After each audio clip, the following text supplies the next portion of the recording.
The Political Leadership and Training Institute, established by Otunba engineer Gbenga, who served as governor of Ogun State between 2003 to 2011, organized what it called the National Dialogue with the theme, Understanding Contemporary Nigeria. What Unites Us? The program, which originated from Sagamu in Ogun State, was beamed to the world via the Zoom virtual technology method and on all social media platforms across the globe.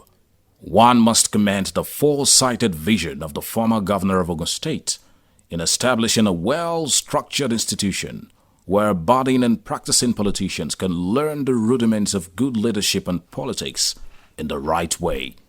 According to the convener of the meeting and initiator of the Political Training National Institute, Sagamu, Ogun State, Otunba Gbenga, he said the forum was put together to sensitize ourselves about the need to take a more critical look at all the problems that have been deterring progress for our country in many areas and seek for a way forward for us as a people. The idea of a political training institute is our modest contribution towards increasing the political consciousness of Nigerians, especially the youth, most of whom have shown greater disinterest in what is going on around them, and the few who have shown interest do so for the wrong reasons. About the time I was stepping down as a governor in the state in 2011, I became worried at the limited knowledge of many of our youth, and surprisingly even some elites, about the intricacies and intrigues of politics and political administration. Those who are professionals in various fields and those who think should be interested in interrupting critical issues will be able to find objective solutions to the desired appointment to afford addition behind the state within the precinct of their training, course of study or practice. This is a little bit confusing because government revolves around the regulation and the economy of all these professionals and practice. All citizens must show active interest in politics and governance, and these two from the point of informed knowledge and education.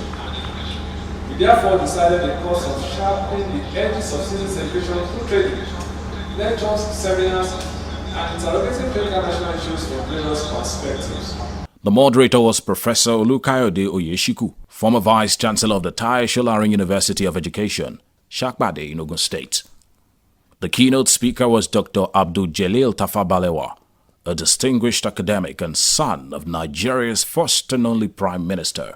He looked more at all the steps we have taken as a nation that have continued to militate against progress for us as a people. He advised on steps to urgently take for us to correct the errors. To have one focus, it has to be patriotism. The government has tried so many times to instill this at various times. The last major one being the Labor Acquis rebranding program. The underlying assumption to all of this types of campaigns is the incorrect notion that the lack of unity among Nigerians and their consequent weak loyalty to the state is rooted in the dearth of patriotic sentiments. Loyalty to the state will therefore be enhanced, according to this reason, through the education of the citizens on the virtues of patriotism. A major objection to this so-called logic that this strategy is based on is that it is cyclical. The citizens have weak loyalty to the state because they are unpatriotic, and they are unpatriotic because they have weak loyalty to the state. More importantly, however, this strategy implicitly denies the fundamental class basis for the lack of patriotism, a class basis that is so totally alien to us Africans.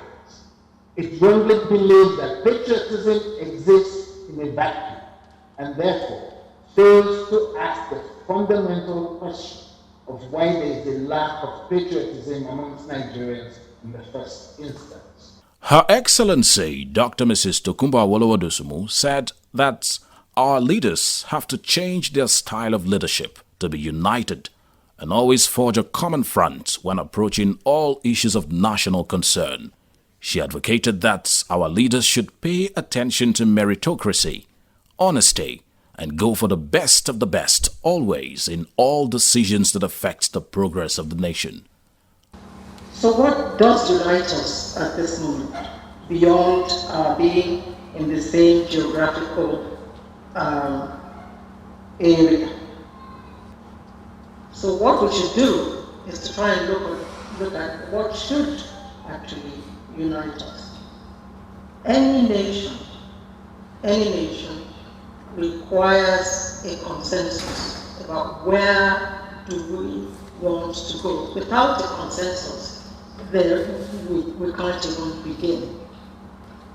In the First Republic, our founding fathers did have consensus of sorts. They were united in their zeal to serve the people. And when occasion arose, they forged a common front in order to serve their people better. Sir Chris Chikwelu Jr.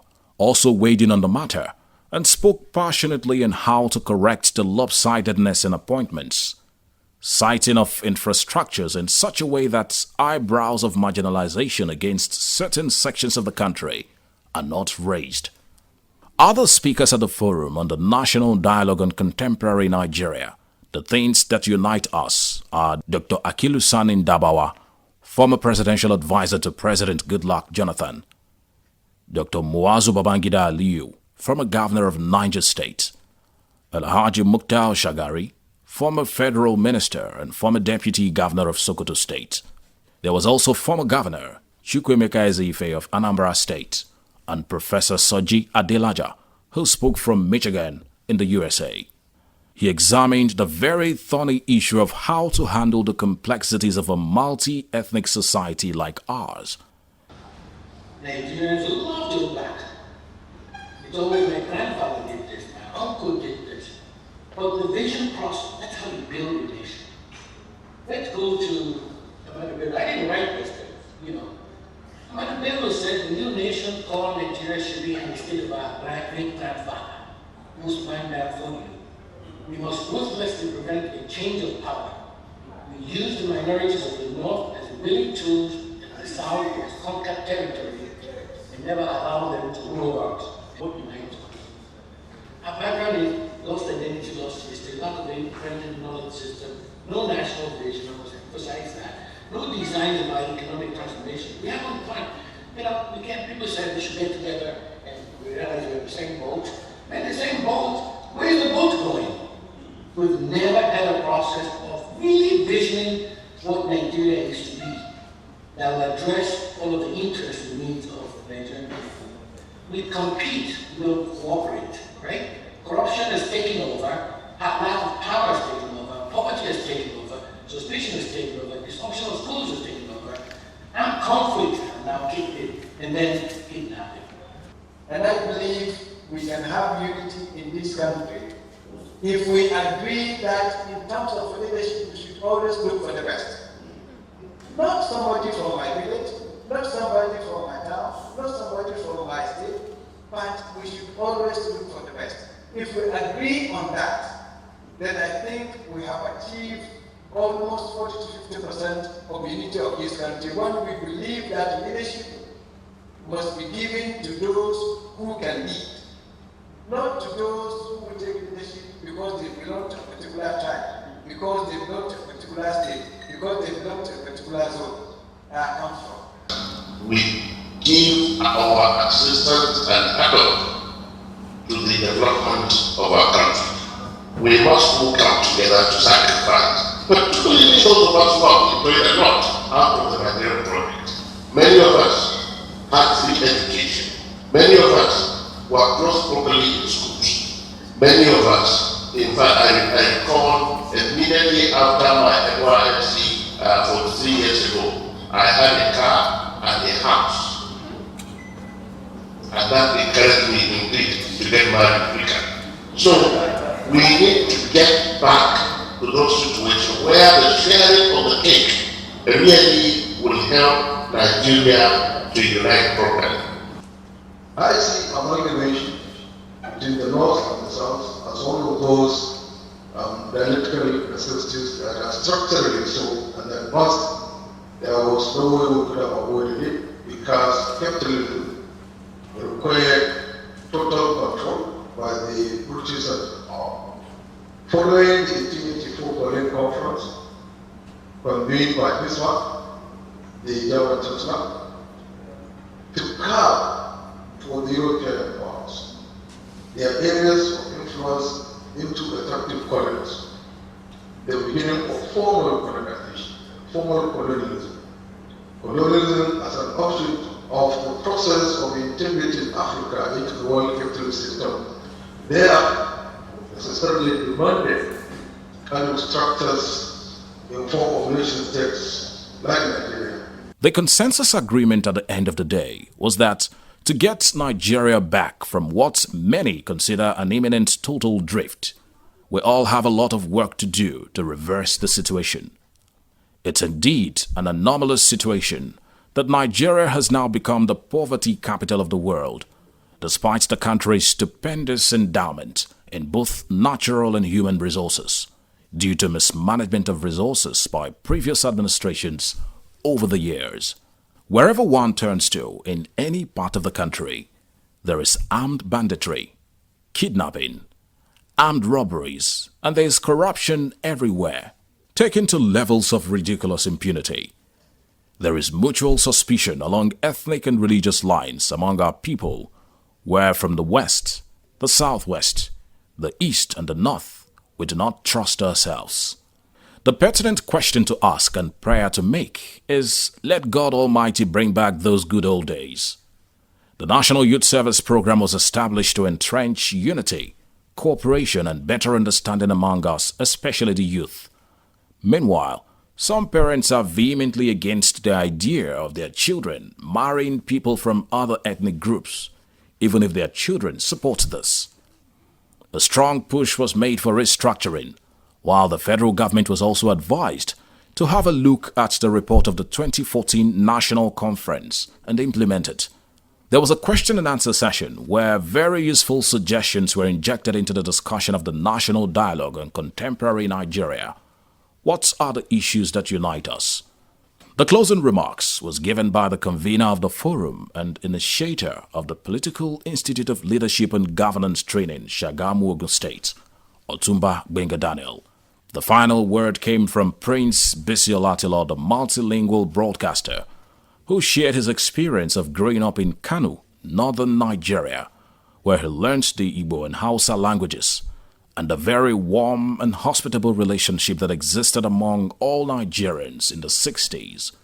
He advocated a return to those good old days when we were all our brothers' keepers, not minding the differences in our ethnic and religious backgrounds.